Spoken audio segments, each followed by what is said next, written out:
కుటుంబాన్ని సైతం దూరం పెట్టిన ప్రజాసేవలో తరిస్తున్న దొరబాబుని గెలిపించమని ఆయన సతీమణి దౌలూరి చంద్రకళ ప్రజలను కోరారు. సామలకోట మండలం పెద్ద బ్రహ్మదేవ గ్రామంలో పెద్దాపురం నియోజకవర్గం వైసీపీ ఇన్ఛార్జ్ దౌలూరి దొరబాబుతో కలిసి సతీమణి చంద్రకళ కుమార్తె సార్విక బుధవారం ఎన్నికల ప్రచార కార్యక్రమంలో పాల్గొన్నారు. ఈ సందర్భంగా గ్రామంలో ప్రతి ఇంటికి వెళ్లి స్థానికుడైన తన భర్తకు ముఖ్యమంత్రి జగన్మోహన్ రెడ్డి ఎమ్మెల్యేగా పోటీ చేసే అవకాశం కల్పించారని, ప్రజలు తన భర్త దొరబాబును ఆస్వాదించాలని ఆమె కోరారు. గ్రామంలో దొరబాబుకు మహిళల హారతులతో ఘన స్వాగతం పలికారు. అనంతరం దొరబాబు సతీమణి చంద్రకళ మాట్లాడుతూ 22 సంవత్సరాల కష్టం సీఎం వైఎస్ జగన్మోహన్ రెడ్డి ఆశీస్సులతో పెద్దాపురం నియోజకవర్గం వైసీపీ ఎమ్మెల్యే అభ్యర్థిగా పోటీ చేసే అవకాశం దొరబాబుకి వచ్చిందని, తన భర్త వెంటే ఉంటూ ఆయన గెలుపుకే కృషి చేస్తానని ఆమె తెలిపారు. దౌలూరు దొరబాబును పెద్దాపురం నియోజకవర్గం ఎమ్మెల్యేగా గెలిపించమని, అలాగే ఎంపీగా పోటీ చేస్తున్న చలమలశెట్టి సునీల్ ను కూడా గెలిపించమని ప్రజలను కోరారు. ఈ కార్యక్రమంలో దొరబాబు, చంద్రకళతో పాటు ఎంపీపీ సత్యబాబు, వైఎస్ఆర్పీ నాయకులు, మహిళలు, కార్యకర్తలు పెద్ద ఎత్తున పాల్గొన్నారు.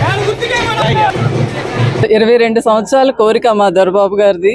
ఈవేళ అది కళ నిజమైంది. ఎమ్మెల్యే అభ్యర్థిగా తనకి ఛాన్స్ వచ్చింది. తను గెలిపించండి. రాబోయే ఎన్నికల్లో జగన్ గారిని మళ్ళీ సీఎం గా చేయండి నా కోరిక. Thank you. మే 13 జరగబోయే సార్వత్రిక ఎన్నికల్లో పెద్దాపురం నియోజకవర్గ శాసనసభ వైఎస్ఆర్సీపీ అభ్యర్థిగా పోటీ చేస్తున్నటువంటి నాకు మద్దతుగా ఈరోజు మా శ్రీమతి చంద్రకళ, అలాగే మా ద్వితీయ కుమార్తె సార్విక ఈరోజు సామర్లకోట మండలం పెద్ద బ్రహ్మదేవంలో ఈరోజు ప్రచారం ప్రారంభించడం జరిగింది.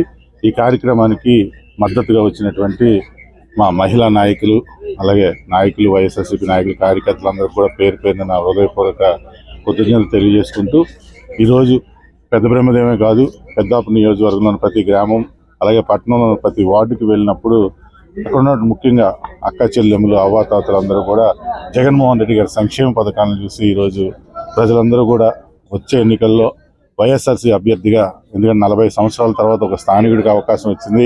అలాగే గత 20 సంవత్సరాలుగా ఎన్నో ప్రయత్నాలు చేస్తే ఈరోజు మీ అందరి ఆదరాభిమానాలతో, మరి ముఖ్యంగా దేవుని ఆశీస్సులతో, జగన్మోహన్ రెడ్డి గారి ఆశీస్సులతో ఈరోజు శాసనసభ అభ్యర్థిగా పోటీ చేసే అవకాశం నాకు కలిగింది. అలాగే మా చలమలశెట్టి సునీల్ గారికి కూడా ఈరోజు కాకినాడ పార్లమెంట్ అభ్యర్థిగా పోటీ చేస్తూ ఉన్నారు. మా ఇద్దరికి కూడా మద్దతుగా ఈరోజు ప్రజలందరూ కూడా ఈ వైఎస్ఆర్సీపీ వచ్చే ఎన్నికల్లో ఫ్యాన్ గుర్తుపై ఓటేసి గెలిపిస్తానని ప్రతి ఒక్కరు కూడా చెప్పడం జరుగుతూ ఉంది.